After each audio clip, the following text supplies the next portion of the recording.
ಆಕೆ ಸರ್ಕಾರಿ ನೌಕರೆ. ದುಂಡು ಮಲ್ಲಿಗೆ ರೀತಿ ಇದ್ದಾಕೆಯನ್ನ ಪೈಲ್ವಾನ್ ಮದುವೆಯಾಗಿದ್ದ. ಪತ್ನಿ ದಪ್ಪಗಾಗಿದ್ದಾಳೆ ಎಂದು ಹೀಯಾಳಿಸುತ್ತಿದ್ದ ಅದೇ ಪಾಪಿ ಪತ್ನಿಯ ಜೀವ ತೆಗೆದು ಅಟ್ಟಹಾಸ ಮೆರೆದಿದ್ದಾನೆ.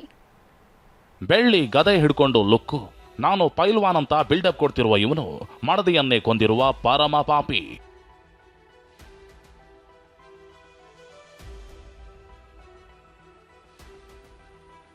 ಹೆಂಡತಿ ದಪ್ಪಗಿದ್ದಾಳೆಂದು ಕತ್ತು ಹಿಸುಕಿ ಕೊಂದ ಪತಿ.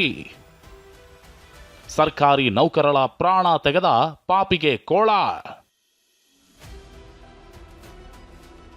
ಇವರು ಬಸವರಾಜ್ ವಡ್ಡರ್, ಧಾರವಾಡ ಜಿಲ್ಲೆ ಹಣಸಿ ಗ್ರಾಮದ ನಿವಾಸಿ. ಗರಡಿ ಮನೆಯಲ್ಲಿ ದೇಹವನ್ನ ದಂಡಿಸಿ ಪೈಲ್ವಾನ್ ಆಗಿದ್ದ. ಹಲವು ಕುಸ್ತಿ ಪಂದ್ಯವನ್ನ ಗೆದ್ದಿದ್ದ. ಕಲಬುರಗಿ ಜಿಲ್ಲೆ ಚಿಂಚೋಳಿಯಲ್ಲಿ ಸ್ಟಾಫ್ ನರ್ಸ್ ಆಗಿರೋ ಪ್ರಿಯಾಂಕಾಳನ್ನ 2 ವರ್ಷದ ಹಿಂದಷ್ಟೇ ಮದುವೆಯಾಗಿದ್ದ. ಕೆಲಸದಲ್ಲಿ ಇದ್ದಿದ್ರಿಂದ ಚಿಂಚೋಳಿಯ ಮನೆಯಲ್ಲೇ ಪ್ರಿಯಾಂಕಾ ವಾಸವಾಗಿದ್ಲು. ರಜೆ ಇದ್ದಾಗ ಗಂಡನ ಮನೆಗೆ ಬಂದು ಹೋಗ್ತಿದ್ಲು. ಮದುವೆಯಾಗಿ 2 ವರ್ಷವಾಗಿದ್ರೂ ಇನ್ನೂ ಮಕ್ಕಳಾಗಿರಲಿಲ್ಲ.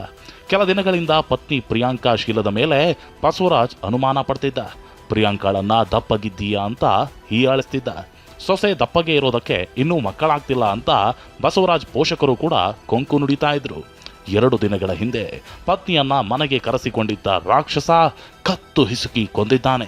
ತರಾತುರಿಯಲ್ಲಿ ಕಿಮ್ಸ್ ಆಸ್ಪತ್ರೆಗೆ ಶವ ಸಾಗಿಸಿ ಸಹಜ ಸಾವು ಅಂತ ಕತೆ ಕಟ್ಟಿದ್ದ. ನಮ್ಗೆ ನಿನ್ನೆ ಮಾರ್ನಿಂಗ್ 11:30 ಆ ಊರಿಂದ ಕಾಲ್ ಮಾಡಿದ್ರು, ಮಲ್ಲಿಕಾರ್ಜುನ್ ಅಂತ. ಹಿಂಗಾಗಿದೆ, ಮನೇಲಿ ಹಾಕಿದೆ, ಒಳಗಡೆ ಹಿಂಗೆ ಮಾಡಿ ಹೋಗಿದ್ದಾನಂತೆ ಸುದ್ದಿ ಬಂತು. ಬಂದ್ವಿ, ಸಿಕ್ಕವ್ರು ಮತ್ತೆ ಕೇಳಿ ಸುಮ್ಮನೆ ಜಗಳ ಆಡ್ತಿದ್ದ. ಈ ಕಡೆ ಊರಿಗೆ ಬಂದ್ರು ಒಂದು 2 ದಿವಸ ಇದ್ರು ಮತ್ತೆ ಜಗಳ ಆಡ್ತಿದ್ದ. ಅದೇ ಹನುಮಾನ್ ಪಿಸಾಸಿ ಅದು ಏನೇ ಆದರೆ ಒಟ್ಟು ಅವನಿಗೆ ಒಂದು ಜೀವಾದಿ ಸಿಗ್ದಲ್ದ್ರೆ ನಾನೇನು ಬೇಲೆ ಇದಾಗಬೇಕು. ಪ್ರಿಯಾಂಕಾಳ ಸಾವಿನ ಸುದ್ದಿ ಕೇಳಿ ಪೋಷಕರು ಓಡೋಡಿ ಬಂದಿದ್ರು. ಮಗಳದ್ದು ಸಹಜ ಸಾವಲ್ಲ, ಕೊಲೆ ಅಂತ ನವಲಗುಂದ ಠಾಣೆಯ ಪೊಲೀಸರಿಗೆ ದೂರು ನೀಡಿದ್ರು. ಪೊಲೀಸರು ಪತಿ ಬಸವರಾಜನ್ನ ವಶಕ್ಕೆ ಪಡೆದು ಬೆಂಡೆತ್ತಿದಾಗ ಕೊಲೆ ಮಾಡಿದ್ದಾಗಿ ಸತ್ಯ ಕಕ್ಕಿದ್ದಾನೆ. ಬಸವರಾಜ್ ಜೊತೆಗೆ ತಂದೆ ಸುಭಾಷ್, ತಾಯಿ ರೇಣವ್ವ ಹಾಗೂ ಸಹೋದರ ಸಿದ್ದರಾಮೇಶ್ನನ್ನ ಬಂಧಿಸಿ ಜೈಲಿಗಟ್ಟಿದ್ದಾರೆ.